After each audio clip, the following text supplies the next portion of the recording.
Sheriff. No, I didn't know you was coming. Well, all I can tell you about them is you can have them. I mean, ain't even flying saucers like those people that seen them have talked about. No, this was like a pot-belly stove deal, and it came down and it had these spider-like legs that came down and it landed like this, all skinny-like. And wouldn't you know, it landed right on the onlyest part of my lawn that had grass growing steady. And then it's just all gone, it's ruined like the rest. It's as bare as a hog's wall. Well, oh, did I hear anything? Woo-wee! That thing made more ruckus than old Shag's buzzsaw. Well, I thought it was Judgment Day. And then, I didn't really see nothing because it was all dark-like, and I was looking out the wrong window to boot.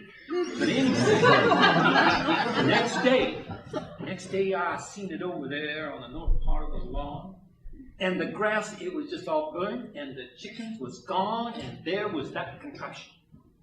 And it was sitting there, and I knew it was full of them, and they were sitting there just feeling like they owned the place. Foreigners. I tell you what I did. I just got down there on the windowsill, my old 12 gauge. I bounced a couple of howdies right off that pot-belly stove. Added for a few words myself. I'm just glad there weren't any Sunday school teachers around, you know what I mean about that. Well, it got their attention, just like I figured. But none of them stepped out. But one of them, he started talking on a speaker. And sure enough, language I didn't know, so it's a damn foreigner. So, I was thinking what to do. So then, he just kept talking. And the more he was talking, the more his voice was a-changing. And then it was starting to sound like my own self, you know. I mean, he was even dotting the T's and crossing the I's like he was born in Dixie.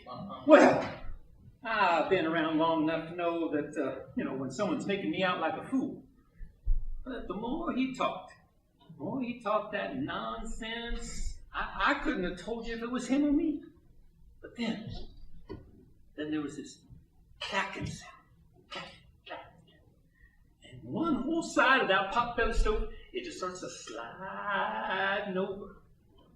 Then finally, there he was. He was just standing there in all his glory. Well, he's kind of posing like MacArthur, like he was going to claim the whole Chapalaia basin.